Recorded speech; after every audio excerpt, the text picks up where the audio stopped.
All right, let's get into it. Kick drum beaters from Amazon, Amazon hardware for drummers. Is it worth it, or should you stick with the OEMs?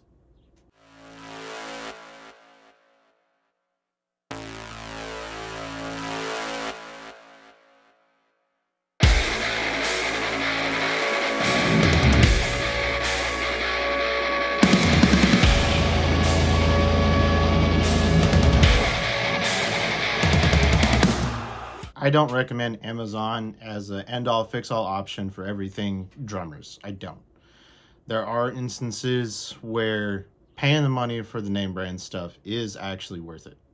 But kick drum beaters, these little guys that drummers more often than not underestimate how important they are and the difference it makes in how you play. Story time. I unfortunately had an incident with my Mapex Falcon kick pedals. I'm running the double kick pedals. One's a slave, one's a primary. That's what I like. I've been running it for about 4 years now, and I had one break. Fortunately, it was the one on my primary. Also, unfortunately, I played modern metal. I need both pretty much all the time. With that said, though, I think it was an impurity in the stainless steel. It broke right around there. It had bent back and actually split halfway. The back half still had some integrity, however, with the way it broke, it had bent back. With where I was playing, I couldn't fix it. I was in the middle of a song.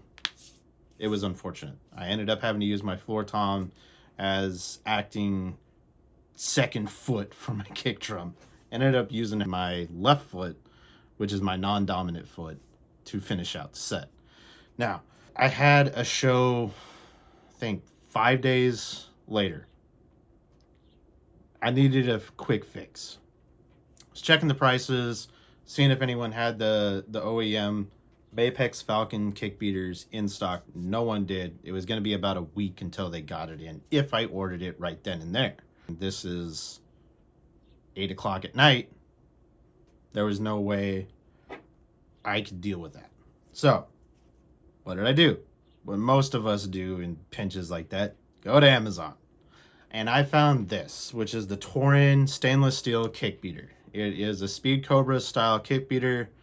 And when I was looking at it, I noticed the shipping weight of it, and it was not the same weight as the Falcons. So I also noticed that Torin made these little counterweights here. Bought a bag of those.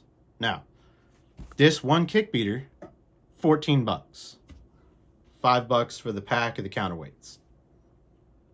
The OEM replacement would have ran me about 50 bucks a beater. In that instance, I would have only had to replace the one. My slave kick beater was obviously still the same, but I also would have had to get a counterweight because it doesn't come with the same weights that come in the package when you buy the full kit, which would have brought the price up even more.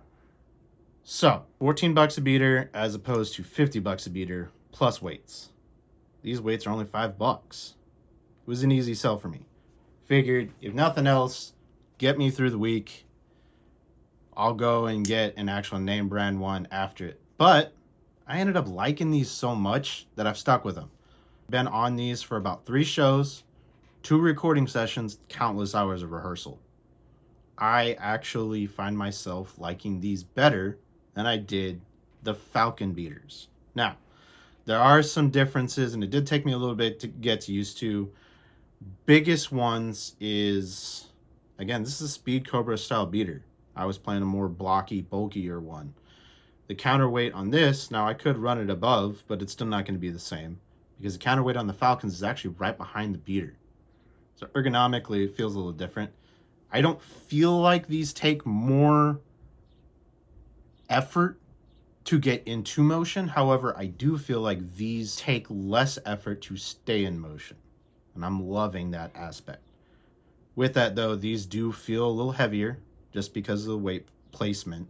It is below now, so it does feel a little end-loaded, if you know what I mean. I'm actually finding myself preferring that. So when I got these, I measured everything out, laid them out exactly as far as height, distance, swing. as I was running my Mapex Falcon. So once I got these things, I measured them out, placed the weights how I wanted them. The one thing I'm actually thoroughly enjoying is this little guy right here. It's a flathead screw, set screw, that allows you to pivot it to make contact the way you want it to, however you set it up. I run my pedals to where I'm making contact with the kick drum just before I hit the bottom of the pedal. Again, I'm 6'3", tall dude. I like my legs to be a little relieved.